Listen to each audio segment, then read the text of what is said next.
তো হ্যালো বন্ধুরা, চলে আসলাম তোমাদের জন্য আজকে একটি অসাধারণ একটি Korean school love story drama নিয়ে। তো আজকের এই ড্রামাটিতে তোমরা যে সমস্ত জিনিসগুলো দেখতে পাবে সেটা আমি একটু শর্টে বলে দিচ্ছি, যাতে তোমাদের ড্রামাটা দেখতে আরো বেশি করে ভালো লাগে। ড্রামাটিতে মজা, ভালোবাসা, দুঃখ কষ্ট এবং বন্ধুত্ব এই সমস্ত জিনিসগুলো তোমরা দেখতে পাবে।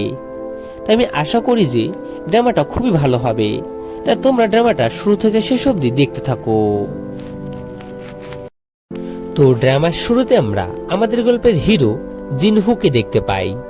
সে রোজকার মতো সে আজও স্কুলে যাচ্ছিল। এরপরে আমরা ডংকে দেখতে পাই। ডং সে একটা বেকারির দোকান থেকে একটা কেক কিনে সে খাচ্ছিল, আর তখনই জিনহু সে তার মাথায় একটা ঠাস করে থাপ্পড় মারে, যার ফলে তার কেকটা নিচে পড়ে যায়। এরপর সে যখন কেকটা ওঠায় তখন তাদের আরেকটা বন্ধু সে এসে তার কেকটা নিয়ে যায়, এবং তখন ডং সে তার পিছন পিছন দৌড়াতে থাকে এবং বলে যে আমার কেক দে, আমার কেক দে। আসলে আমাদের ডং সে খাবার খেতে একটু বেশি পছন্দ করত। তো এরপর তারা সব বন্ধুরা স্কুলে আসে এবং স্কুলের সামনে তাদের বন্ধু জাংকে দেখতে পায়। জাং সে স্কুলে কোনো সুন্দরী মেয়ে দেখলে সে তাকে পটানোর চেষ্টা করত। তাই আজ সে ৮০,০০০ টাকা দামের একটা দামি জুতো পরে আসে, আর এই জিনিসটা দেখে তাদের সব বন্ধুর হিংসা হয়। তাই তার জুতোটাকে ময়লা করতে থাকে তারা। এরপর তারা সবাই ক্লাসরুমে চলে আসে এবং সেখানে সে তারা সবাই সানাইয়াকে দেখতে পায় এবং সানাইয়ার সৌন্দর্যে সবাই মুগ্ধ হয়ে যায়। তাই সবাই একদম হা করে তাকিয়ে থাকে। এরপরে ক্লাস শুরু হয় আর আমরা বেউনকে দেখতে পাই। বেউন সে একটা খারাপ ম্যাগাজিন পড়ছিল, আর এই জিনিসটা জিনহু সে দেখতে পায়। তাই সে ম্যাগাজিনটা পড়ার জন্য তার কাছে যায়, কিন্তু সে তাকে দেয় না। তাই জিনহু সে তাকে রবার ব্যান্ড ছুঁড়ে মারে, কিন্তু তাও সে তাকে দেয় না। তখন জিনহু সে রেগে গিয়ে তার পাশে থাকা দুধের বোতলটা সে তার দিকে ছুঁড়ে মারে। তখন সেই দুধের বোতলটা সানায়ার লাগে। তখন সানায়া চিৎকার করে ওঠে, আর তখন টিচার সে সঙ্গে সঙ্গে জিনহুর দিকে চক ছুঁড়ে মারে এবং তার মাথায় গিয়ে লাগে, এবং সে সবাইকে বলে যে যে যে ক্লাসে বিশৃঙ্খলা সৃষ্টি করছিলে তারা সবাই দাঁড়াও। এরপরে বেউন, সানাইয়া এবং জিনহু তারা তিনজনে দাঁড়ায় এবং তাদেরকে বাইরে পাঠিয়ে দেয়। তখন সেখানে একটি টিচার আসে এবং বেউন এবং জিনহুকে বলে কি, আরে গাধা, তোরা কবে ভালো হবি? সব দিন তো দেখি এখানেই থাকিস। এবং সে সানাইয়াকে দেখে বলে, তুমি তো এত ভালো একটি স্টুডেন্ট, তুমি এদের সঙ্গে এখানে কি করছো?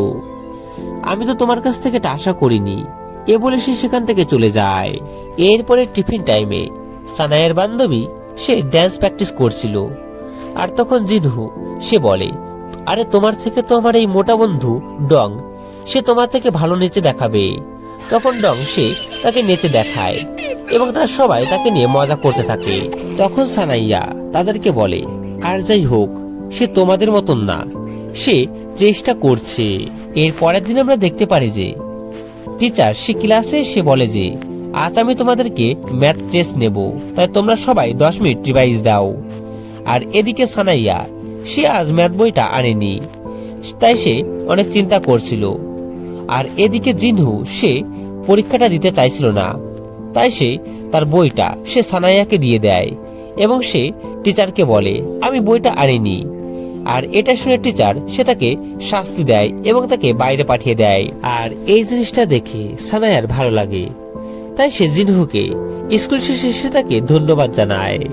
এর পরের দিন সানাইয়া সে জিনহুকে একটি নোটবুক দেয় এবং বলে, এখান থেকে এবার পরীক্ষায় প্রশ্ন আসবে, তাই তুমি যদি এটা ভালো করে পড়ো তাহলে তুমি পাস করে যাবে। আসলে সানাইয়া সেদিনের ঘটনার পর থেকে সে জিনহুকে পছন্দ করতে শুরু করেছিল। এরপরে জিনহু সে বাড়ি এসে সে দেখতে পায় যে হ্যাঁ, নোটটিতে অনেক সুন্দরভাবে পড়াগুলো বোঝানো ছিল। এরপরে সে তার বাবার কাছে জিজ্ঞাসা করে, পড়াশোনা কি আমাদের জীবনে খুব দরকার? তখন তার বাবা তাকে বলে, হ্যাঁ, পড়াশোনা আমাদের জীবনে খুব দরকার, কারণ আমাদের জীবনটা পড়াশোনায় বদলাতে পারে। তার বাবার কাছ থেকে এই সমস্ত কথা শুনে সে খুব মোটিভেট হয় এবং সে সবসময় সে পড়তে থাকে। এবং দেখা যায় যে এভাবে পড়তে পড়তে সানায়ার সাথে তার খুব ভালো একটা বন্ধুত্ব সম্পর্ক তৈরি হয়। এরপর রেজাল্টের দিন দেখা যায় যে জিনু সে সবাইকে অবাক করে দিয়ে ক্লাসের মধ্যে সব থেকে বেশি নম্বর পায়। আর এই জিনিসটা দেখে টিচার সে খুব অবাক হয়ে যায়, আর সানাইয়া সে খুব খুশি হয়। এরপর একদিন দেখা যায় যে স্কুল থেকে কিছু টাকা চুরি হয়, তাই টিচার সবাইকে বেঞ্চে বসিয়ে তাদের ব্যাগ সার্চ করছিল। আর তখন ডঙের ব্যাগ সার্চ করে পায় যে অনেকগুলো খাবার রয়েছে সেখানে। এটা দেখে টিচার সে ভাবতে থাকে যে ডং সে হয়তো টাকা চুরি করেছে এবং সেই টাকা দিয়ে এই সমস্ত খাবার নিয়ে এসছে। তাই সে ডংকে বকতে থাকে। তখন জিনহু সে টিচারকে বলে যে আপনার কাছে কি কোনো প্রমাণ আছে যে ডং সেই টাকা চুরি করেছে, যে আপনি তাকে এভাবে বকছেন? আর এগুলো শুনে তার বন্ধুরা সবাই তার সাথে একমত হয়। এরপর একদিন ক্লাস শেষে সানাইয়া সে জিনহুকে বলে যে সামনেই তো আমাদের ফাইনাল পরীক্ষা, তাই চলো আমরা দুজন বসে রিভিশন দিই। তখন সে তাকে বলে যে আমার রিভিশন দেওয়ার কোনো দরকারই নেই, কারণ আমার সবকিছুই মনে আছে। আর এবারও আমি তোমার থেকে বেশি নম্বর তুলবো।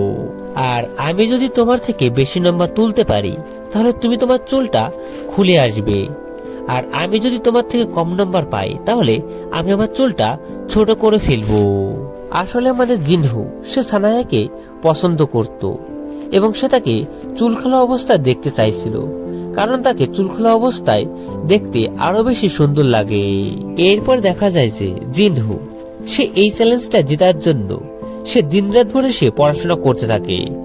এবং সে রাতের বেলা যদি তার ঘুম পায় তাহলে তার বাবাকে তার সামনে পেঁয়াজ কাটতে বসায়, যাতে তার চোখে জল আসে এবং সে ঘুমাতে না পারে। এবং সে সারা রাত ভরে সে বই পড়তে থাকে।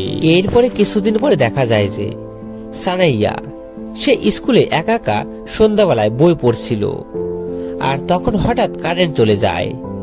আর এই জিনিসটা দেখে সানাইয়া সে খুব ভয় পেয়ে যায়। আর একটু পরে যখন কারেন্ট আসে তখন সে তার সামনে জিনহুকে দেখতে পায়, এবং জিনহু সে তার চুলগুলো সে ছোট করে ফেলেছিল। আর এই জিনিসটা দেখে সানাইয়ার খুব হাসি পায়। আর এর থেকে আমরা বুঝতে পারি যে সানাইয়া সে জিনহুর থেকে নম্বর বেশি পেয়েছে। এরপর তারা যখন বাড়ি ফিরছিল তখন হঠাৎ বৃষ্টি শুরু হয় এবং তারা দুজন একটি বাস স্টপে আশ্রয় নেয়। এবং বৃষ্টির মধ্যে তারা দুজন একটি সুন্দর একটি মুহূর্ত গড়ে তোলে। এর পরের দিন দেখা যায় যে সানাইয়া সে স্কুলে তার চুলগুলো খুলে এসছে। আর এই জিনিসটা দেখে জিনহু সে তার সৌন্দর্য একদম মুগ্ধ হয়ে যায়। এরপরে বেশ কিছু মাস কেটে যায়, আর আমরা দেখতে পারি যে আজ তাদের স্কুলের শেষ পরীক্ষা ছিল এবং তারা সবাই স্কুলের শেষ পরীক্ষাটা দিতে আসে। এবং তারা সবাই অনেক ভালো করে পরীক্ষাটা দেয় এবং পরীক্ষা শেষে তারা সবাই পার্টি করতে একটি ক্লাবে চলে আসে এবং সেখানে তারা সবাই অনেক এনজয় করে। এরপর তারা সবাই একটি বিচে ঘুরতে আসে এবং সেখানে জিনহু সে তাকে প্রপোজ করতে যায়, কিন্তু তখন একটি ছেলে তাদের মাঝে চলে আসে, আর তাই সে তাকে আর প্রপোজ করতে পারে না। এরপর একদিন রাতে সানাইয়া সে জিনহুকে সে ফোন করে সে কান্না করতে থাকে। আর এই জিনিসটা জিনহু সে শুনতে পেয়ে সে দৌড়ে সে তার কাছে চলে আসে। তখন সানাইয়া সে তাকে বলতে থাকে যে আমি এবার পরীক্ষায় মনে হয় ফেল করব, কারণ আমি বেশ কিছু উত্তর ভুল করেছি। এই জিনিসটা শুনে জিনহু সে খুবই কষ্ট পায় এবং সে তাকে বলে যে তুমি কি জানো আমি তোমাকে কতটা ভালোবাসি? তুমি যদি এই পরীক্ষায় ফেলও করো তবুও আমি তোমাকে ভালোবাসবো। আর এই জিনিসটা শুনে সানাইয়া সে আরো বেশি করে সে কান্না করতে থাকে। এরপর তাদের রেজাল্টের দিন দেখা যায় তারা সব বন্ধুরা অনেক ভালো নম্বরে পাশ করেছিল, কিন্তু তাদের সবার কলেজ আলাদা আলাদা শহরে ছিল। আর এই জিনিসটা দেখে সানাইয়া এবং জিনহু তার দুজনেরই মন খারাপ হয়ে যায়। জিনহু সে অন্য শহরে চলে যাওয়ার আগে তার ভালোবাসার স্মৃতি অনুযায়ী সে সানাইয়াকে একটি ব্রেসলেট পরিয়ে দেয়। এরপরে কিছু বছর কেটে যায় আর আমরা জিনহুকে দেখতে পাই। জিনহু সে সিউলের একটি ভালো একটি কলেজে পড়ছিল এবং সেখানে সে কিছু বন্ধুও বানিয়েছিল। আর অন্যদিকে আমরা সানাইয়াকে দেখতে পাই। সানাইয়া সে অন্য একটি শহরে সে ল কলেজে পড়ছিল এবং সেখানে সেও কিছু বন্ধু বানিয়ে ফেলেছিল এবং তারা দুজন তাদের নিজেদের জীবনে এত বেশি ব্যস্ত হয়ে পড়েছিল যে কেউ কারোর সাথে কথা বলার সময়টুকুও পেত না। তো এরপরে একদিন সানাইয়া সে জিনহুকে সে ফোন করে এবং সে বলে যে আমি তোমার সাথে দেখা করতে আগামীকাল আসছি। এটা শুনে জিনহু সে খুবই খুশি হয়। এরপর দেখা যায় যে সানাইয়া সে জিনহুর সাথে দেখা করতে আসে। জিনহু সে সানাইয়াকে দেখে সে একদম হা করে তাকিয়ে থাকে, কারণ সানাইয়া সে আগের থেকেও আরো বেশি সুন্দরী হয়ে উঠেছে।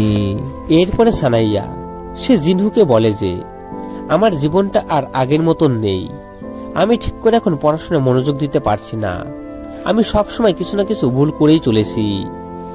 এই কথাটা শুনে জিনহু তখন তার মাথায় একটা চিন্তা আসে। সে বেশ কিছুদিন আগে দেখেছিল যে তার অনেকগুলো বন্ধু হয়েছে, তাই সে এখন ভাবতে থাকে যে সানাইয়া কি তাদের মধ্যে কাউকে ভালোবেসে ফেলেছে, সে কি আমাকে এখন ছেড়ে দেবে, এই ভয়টা তার মধ্যে কাজ করতে থাকে। এরপরে একদিন জিনহু সে সানাইয়াকে ফোন করে এবং তাকে বলে যে আগামীকাল আমার একটি বক্সিং ম্যাচ আছে, তুমি কি দেখতে আসবে?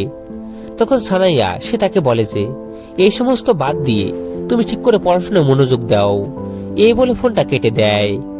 এরপরে দেখা যায় যে বক্সিং এর দিন চলে আসে এবং সেখানে জিনহু সে বক্সিং করছিল, কিন্তু সে ঠিক করে সে বক্সিং করতে পারছিল না।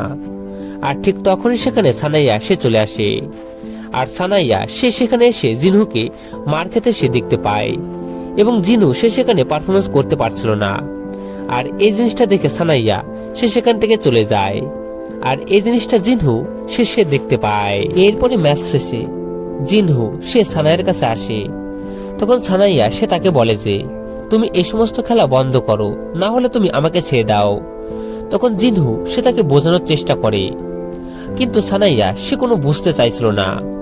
আর তখনই কিছু বাজে ছেলেরা তাদেরকে ব্যঙ্গ করছিল, আর এই জিনিসটা দেখে জিনহু সে খুবই রেগে যায়, তাই সে তাকে মারতে যায়, কিন্তু সানাইয়া সে তাকে যেতে দিতে চায় না। তখন তারা সানাইয়াকে নিয়ে বাজে মন্তব্য করে, আর এটা জিনহু সে আর সহ্য করতে পারে না, তাই সে তাদের সাথে মারামারি করতে চলে যায়। কিন্তু সেখানে গিয়ে দেখা যায় যে জিনহু সে উল্টে আরো মার খায়, আর এই জিনিসটা দেখে সানাইয়া সে সেখান থেকে চলে আসে। একটু পরে জিনহু সেও সেখানে চলে আসে এবং সেখানে সানাইয়া সে জিনহুকে বলে যে আমি তোমাকে বারবার বলছিলাম ওখানে যাবে না, তুমি মারামারি করবে না, কিন্তু তুমি তাও করলে। তখন জিনহু সে তাকে বলে যে ওরা তোমাকে নিয়ে বাজে মন্তব্য করছিল, এটা আমি কি করে সহ্য করব। আর এই সমস্ত বিষয় নিয়ে তাদের মধ্যে একটা ঝামেলা সৃষ্টি হয়। তখন জিনহু সে তাকে বলে আমি দেখছি যে তুমি আর আগের মতন নেই, তুমি এখন অনেক বদলে গিয়েছো, তুমি এখন আমাকে আর পছন্দ করো না। তখন সানাইয়া সে বলে তুমিও তো আমাকে আগের মতন সেই আর গুরুত্ব দাও না। আর এই বলে তাদের মধ্যে ঝামেলা সৃষ্টি হয় এবং তাদের ব্রেকআপ হয় এবং তারা দুজন সেখান থেকে চলে যায়। আর এই খবরটা তাদের বন্ধুদের মধ্যেও ছড়িয়ে পড়ে। আর এই সুযোগে তাদের আরেকটা বন্ধু জাং সে সানাইয়াকে সে প্রপোজ করে এবং সানাইয়া সেও রাজি হয়ে যায়। এরপরে আমরা কিছু বছর পরের একটা সিন দেখতে পাই, যেখানে আমরা দেখতে পাই যে জিনহু সে আর্মিতে যোগ দিয়েছে, যা তাদের দেশের প্রত্যেকটা ছেলেকে 2 বছরের জন্য করতে হয়। এরপরে আমরা সানাইয়া এবং জাংকে দেখতে পাই, তারা দুজন ডেট করছিল। সানাইয়া সে বুঝতে পারে যে তার সাথে জাংয়ের কোনো মিল নেই, তাই সে তার সাথে ব্রেকআপও করে নেয়। এরপরে আমরা জিনহুকে দেখতে পাই, জিনহু সে আর্মিতে কাজ করছিল এবং সে জানতে পারে যে একটা বড় তুফান আসছে, যেটা কিনা যেখানে সানাইয়া এবং তার পরিবার থেকে সেখানে আসছে।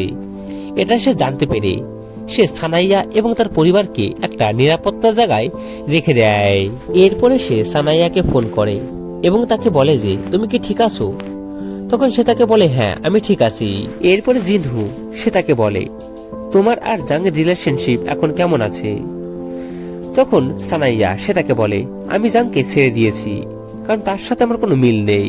আর আজ তোমাকে আমি একটা সত্যি কথা বলছি, আমি তোমাকে খুবই ভালোবাসতাম, যেটা আমি তোমাকে কোনোদিনও বলিনি।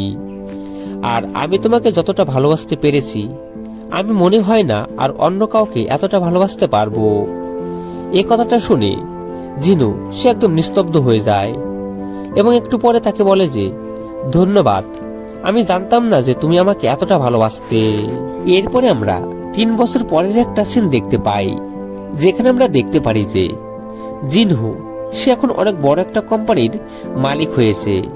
আর আজ হঠাৎ তার ফোনে একটা ফোন আসে, আর তখনই সিন কাট হয়ে আমাদেরকে একটা পার্টিতে নিয়ে যায়, যেখানে আমরা দেখতে পারি যে তাদের সব বন্ধুরা ছিল, কিন্তু সেখানে সানাইয়া ছিল না।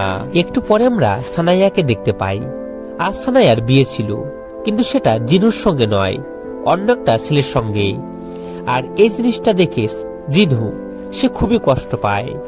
এরপরে বিয়ে শেষে তার সব বন্ধুরা মিলে ছবি তোলে। এরপর জিনহু সে সানাইয়ের সামনে গিয়ে দাঁড়ায় এবং তাদের দুজনেরই স্কুল জীবনের সমস্ত কথাগুলো তাদের মনে পড়তে থাকে। তখন জিনহু সে বুক ভরা কষ্ট নিয়ে একমুখ হাসি নিয়ে সে তাকে বলে, আজ তোমাকে সত্যি খুবই সুন্দরী লাগছে। আমি সত্যি খুবই বোকা ছিলাম যে আজ তোমাকে আমার চোখের সামনে হারিয়ে ফেললাম। আজ তুমি অন্য কারো। আমি তোমার হাসি এবং কান্না দুটোই দেখেছি। আজ একবার তোমার হাসিটা শেষবারের মতো দেখতে এসেছি। জিনহু তাকে বলে, তুমি আমাকে কথা দাও, তুমি আমার জন্য কখনো মন খারাপ করবে না। আমি সবসময় তোমার পাশে থাকবো, একজন ভালো বন্ধু হয়ে। এরপর সানায়াকে নিয়ে সেখান থেকে তার হাজবেন্ড চলে যায়। আর জিনহু বুক ভরা কষ্ট নিয়ে সে তাকে দেখতে থাকে। আর এই ড্রামাটা এখানেই শেষ হয়ে যায়। তো এই ড্রামাটা যদি তোমাদের ভালো লেগে থাকে তাহলে বেশি কিছু না, বাস ভিডিওটাকে একটু শেয়ার করে দিও, কারণ চ্যানেলটা খুবই ডাউনে। তো দেখা হচ্ছে নেক্সট ভিডিওতে। টাটা, ভালো থেকো সবাই।